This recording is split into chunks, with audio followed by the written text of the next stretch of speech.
In the playoffs, we chat with head coach Chris Prothro about all kinds of stuff regarding the baseball program, and we'll also talk a little football editions as well. That's what's cooking on today's Sports Stove Local Hour.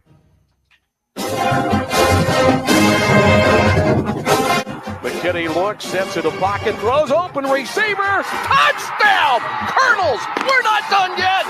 Our identity is we're going to press for 40 minutes, we're going to play up-tempo, we're going to play with unbelievable passion, and then our brand is the most exciting 40 minutes in sports.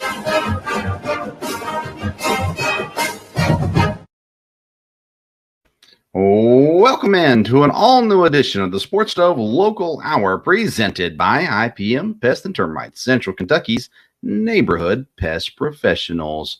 We have another wonderful program for you today. Head coach Chris Prothro from EKU Baseball joined the program, and I was chatted with him on Monday before the Tuesday game, but a great conversation as usual with Coach Pro, and gives a lot of insight into even what's coming up in the offseason, but things about the playoffs. And, of course, EKU wins Game 1 of Pool B, taking out North Florida in this first game of the ASUN playoffs. And we talked about the pool play. There have been some confusion about that, so I asked Coach about that. He'll talk about that as well. And I'm told the ASUN commissioner will be addressing it as well in another interview, not on this program, but that's okay. But a lot of fun stuff happening with EKU baseball, and the excitement just continues to build. And then, of course, we're also going to talk about some EKU football additions that were announced at least by the individuals here today. So we'll talk about some new football additions as well. I can continue to talk about baseball, but the truth is we cover a lot of the topics in the interview with Coach Prothro. So we're going to go straight to the interview with Coach Chris Prothro.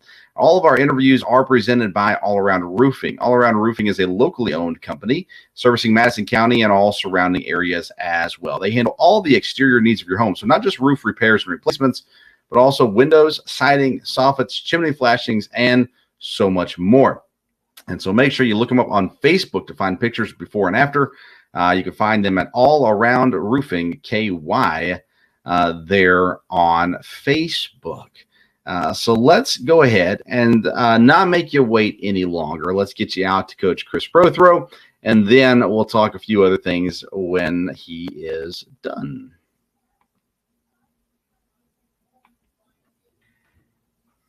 We are joined now by the one and only EKU baseball coach, Chris Prothro. Coach, congratulations on a great regular season. I know you're not done yet, but are you able to enjoy the accomplishments of the regular season?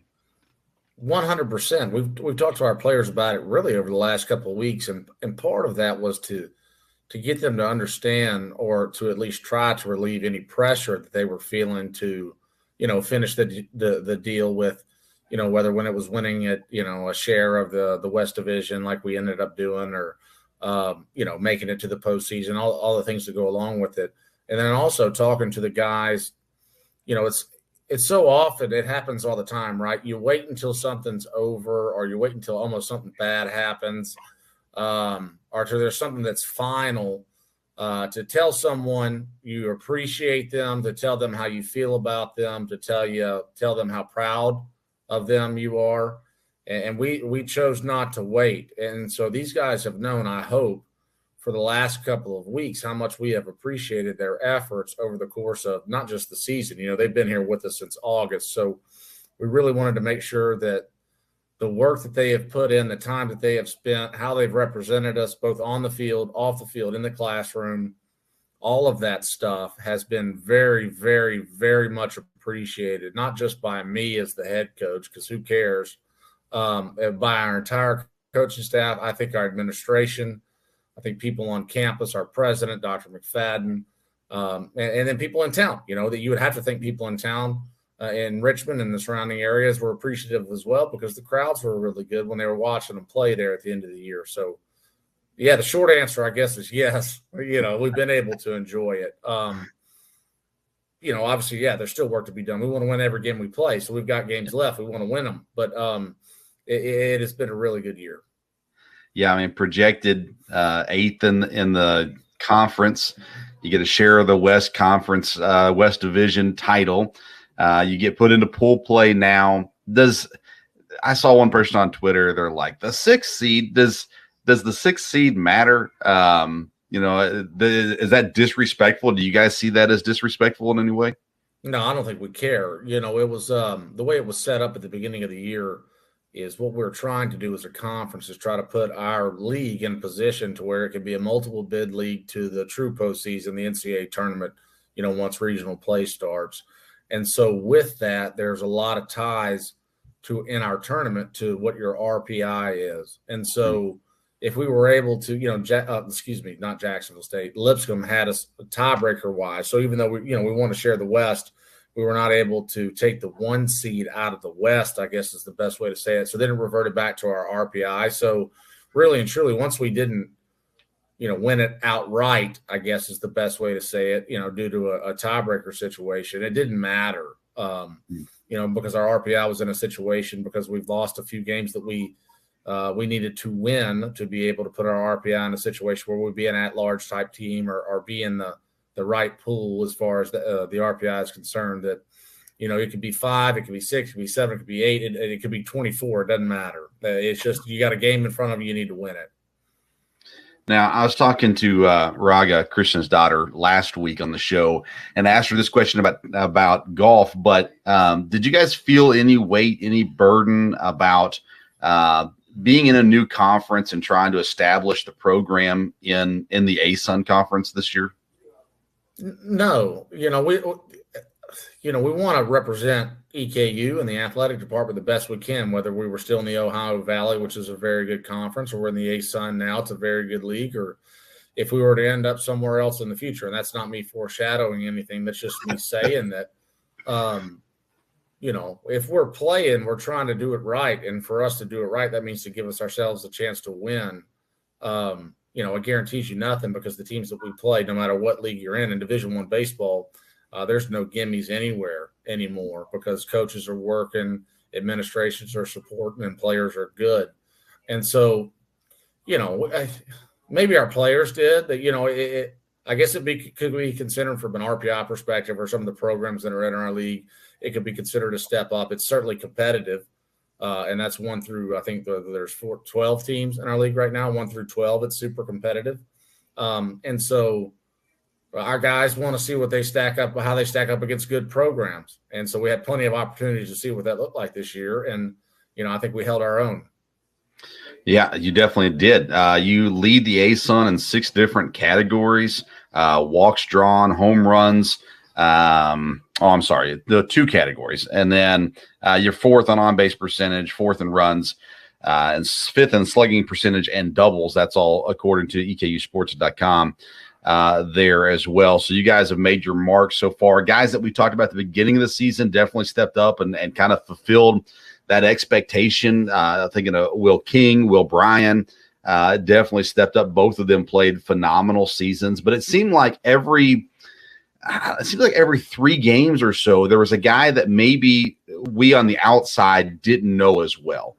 And all of a sudden his name popped up. He had a phenomenal game. And it's just like somebody different every, 3 or 4 games. There's just somebody new stepping up and doing something spectacular, which I think says a lot about the depth that you guys built this year and have. How important has that depth played for you guys as the season went on and now that you go into tournament time? Yeah, so I think you and I have talked about this before, that we had a roster full of guys that were talented enough, good enough, if that's what you want to say, certainly deserving to play. And so what's unfortunate is that there's only so many spots, right? There's only one guy that pitches at a time. And then, there's eight spots on the field, and then there's another spot at DH. So, you've got 9 really position players or hitters that get a chance to play each day and one pitcher at a time. And, certainly we have more than that on the team. And so, there's a handful of guys offensively, position player wise, and then, probably 3 or 4 pitchers as well that they didn't pitch or play as much as they want to. And It really is. And no disrespect or harm intended to any team that I've been a part of before. But it has to be, this group has to be one of the most unselfish group of people that I've ever been around. I think, we had a bunch of guys that wanted to play more. That's why they came here, is to play. But, they found themselves not playing as much as they wanted to. And, I've been there before. You get around head coaches sometimes that are really hard on guys when they don't handle sitting on the bench real well. And so I've been there. I've sat on the bench. I was not a great player for the entirety of my career, but for sure there were parts of times that I wasn't good enough to play. And so I remember what it was like to not do that. And I remember there are days that I could have handled it better. And so we just talked to these guys about, you want to play? Of course you do. We want every single one of these guys to play. But what we don't want is, we don't want guys that they're not playing affects the guys who are, whether that's from a negative body language or attitude or how they go about their business every single day. And unless I'm missing something, our guys were listening to us tell them that. And so you had guys not playing pulling for other players on our team and giving them energy and wanting them to do well, which allowed some of our guys to play well. And then you had, 2 or 3 guys there at the end of the season that hadn't played in a long time that were able to come off the bench and help us win a game late. And I thought that was super impressive. You're looking at Matthew Corlew, Khalil Bell, Christian Jones has pitched well over the last last week or so, hadn't pitched much to that point. And it's a credit to them. They really, I've said it consistently, and I'll say it again today. I think we've asked them to do that stuff, but I think they showed up like that. I really do. I think it's, the families that they came from and how they were raised and brought up and what they were exposed to as they continue to grow and mature as young men, the programs they came from before they got to us, and then just kind of what they're made of. We certainly take no credit for it, other than we take credit for asking them to be here, right? Recruiting them to show up. But outside of that, it's a special group, and we kind of had a feel for that pretty early on in the process, just watching these guys interact with each other and how they go about their business. Yeah, it kind of leads into my next question, and that is the buy-in. You've been here 2 seasons. There's a lot of turnover from last year to this year. Do you feel like you're able, and your staff, or you guys feel like you've got the buy-in now from the players? Not to say that everybody that left wasn't, but try not to badmouth anybody. But no, but yeah, nor should you. You're not going to either. Yeah, I know what you're asking. I think the best way for me to answer that is to tell you, we had 10 returners from last year. And when we won on Friday and we clinched a spot in the conference tournament, which was a big deal for this program. Are there other programs that's not such a big deal for? Certainly. But it will always, to be able to play in the conference tournament, to be able to have a chance to play in the real season, to be able to clinch that will always be a big deal for whatever program I'm associated with. And so when we were able to do that, I texted those 10 guys. You could call them all, but they're not going to answer. In 2022, guys just want to text you and be done with you, right? But I texted all 10 of them in a group message, and I told them, thank you. I said, thank you for coming back. I said, it was probably hard for them to believe that we were going to be in this position a year after, we had exit meetings and all the things that went at the end of the year last year. And either they didn't want to try and go, right? They were comfortable where they were, or they believed in us, our coaching staff. And I choose to believe that they believed in us. And so I said, thank you for that, because there's 10 guys that came back, and not all of those 10 guys have played a ton. But I told them, if it was 9 guys, in my opinion, if it was just 9 of the 10 or 8 of the 10, I didn't think we would be where we are right now.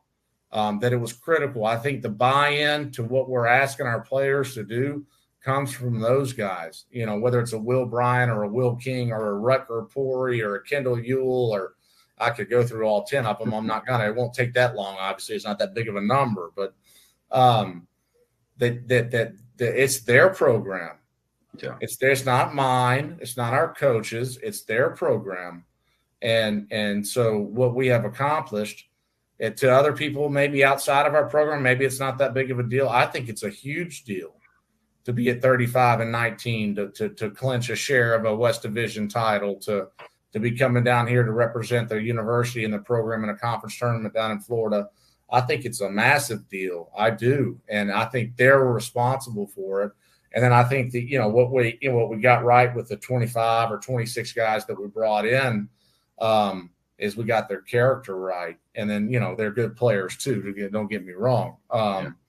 But it's been a wonderful group of young men to coach. And so we're very grateful, but especially to those 10. It's a little bit different with those 10. It just has to be. I think it's natural. And I think that's just me being honest. Yeah. But yeah, have they bought into what we're saying? That's sure. I don't know. I think they bought in. I think if they weren't doing something that Logan Thomason was happy with, and they needed to change, and I think they did, or Will King or Santi Peralta or Bryce Travis, or I think Charlie Ludwig. I think I hit all 10 now. That those guys are responsible for the buy-in, the culture, and the chemistry, and all that stuff. So that's what I think. Yeah, that's great. Now, by the time the episode airs, you guys will already have one game under your belt. Tuesday evening, you play. The way I understand it, you play Tuesday, Wednesday, and Thursday. Correct? Right. We go Tuesday and Wednesday at 11 a.m. and then Thursday, should it be necessary, we play at 7 o'clock. Okay. So how much of setting your rotation? I see that you've announced that Isaac Milburn will be starting the first game. How much of that is just that's the way the schedule falls versus strategy and those kinds of things? It's 100% with the way the schedule falls. We went into the weekend last weekend with Central Arkansas. We knew we needed to win one to get in. We were pretty certain if we won one, we would get in. And then we knew that there was a chance to win a series, that we would end up with a division title, which is what we got. But and so we had to pitch what was our pretty standard weekend rotation, which would be. Yeah, we just put Ryan Yates on the front end because of weather and stuff, the way it worked out. He pitched on Thursday instead of Sunday. And so Isaac has been pitching on Tuesdays for us all year. He's pitched against Kentucky, Louisville, Western Kentucky, Marshall, on down the line. That keeps him on regular rest.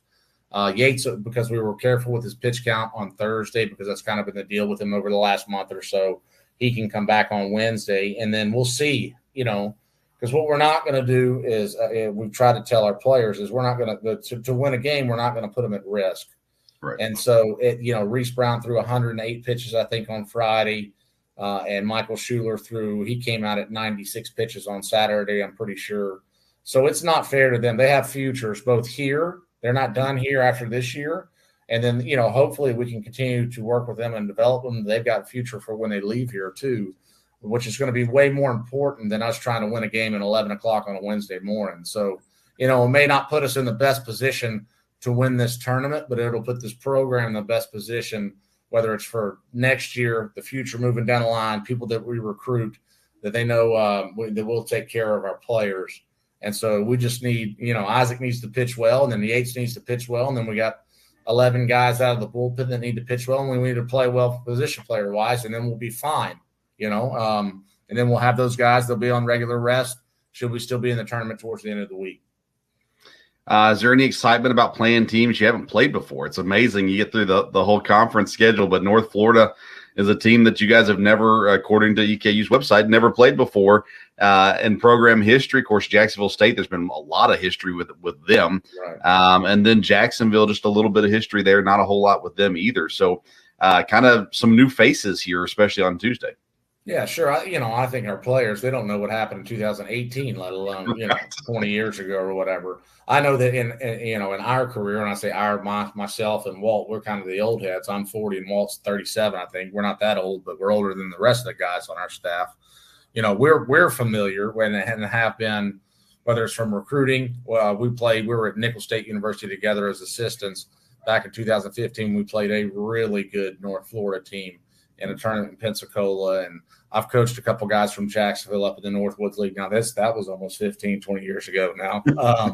But we just know that they're good programs, that they're well coached, and whether you've played them before, you've played them 1,000 times. And Jacksonville State's the same way. When they have good players and they're well coached, and the programs that they or the administrations, the universities that they're representing, they're investing in the program, you just know you got your hands full, and it's a challenge. And I certainly hope, but I know that our players are excited about that challenge.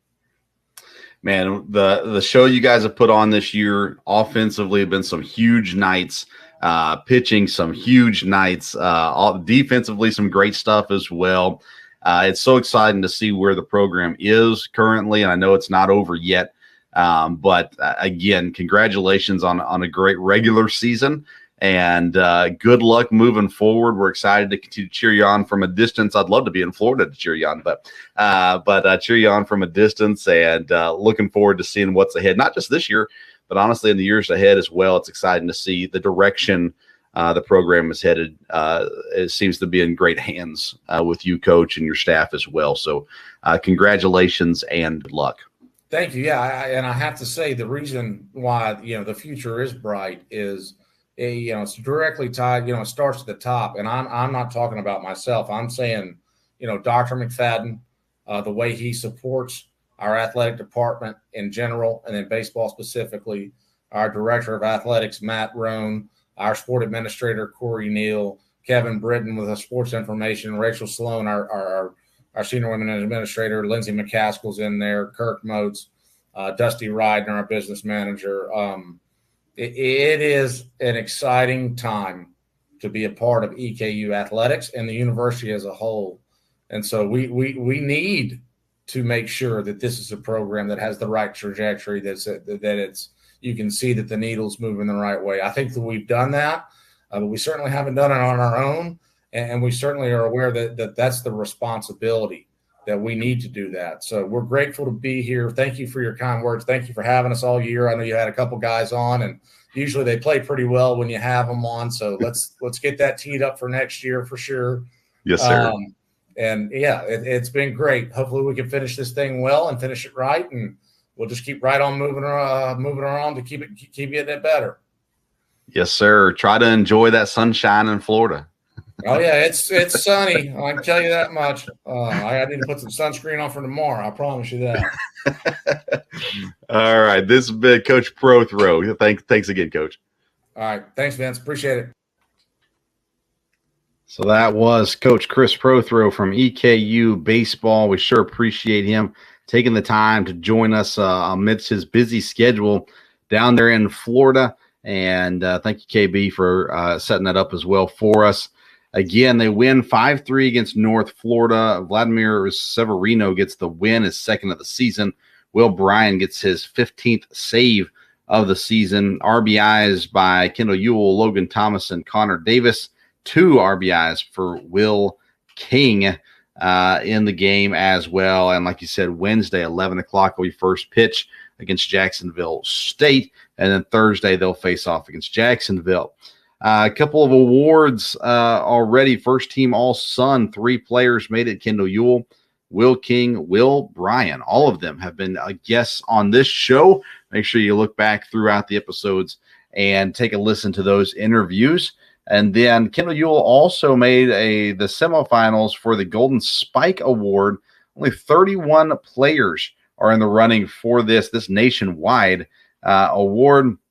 Kendall Ewell made the final 31, and you go on social media, EKU Baseball, you'll find a place where you can vote for Kendall Ewell to win that award as well. They out-hit North Florida in the game Tuesday, by the way, 13-5. They were hitting the ball well all game long. And able to get win number 1. Now it's time to go get win number 2 against Jacksonville State from there.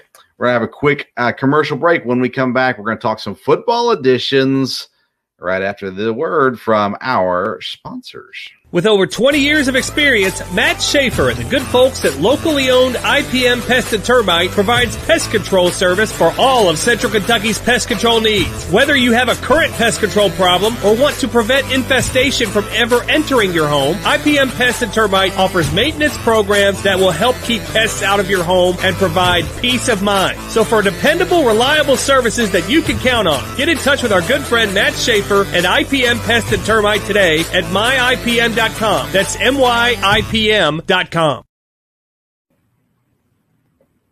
Does the exterior of your home need a facelift? All Around Roofing has you covered. All Around Roofing is a veteran-owned company servicing Madison County and all of Central Kentucky. From roof repairs and replacements to gutters, siding, windows, soffits, chimney flashings, and more. All Around Roofing provides quality work and friendly service that will leave your house looking great. Call today at 859-489-5179 to get a free quote. That is 859-489-5179. We can handle your all-around exterior needs at All Around Roofing.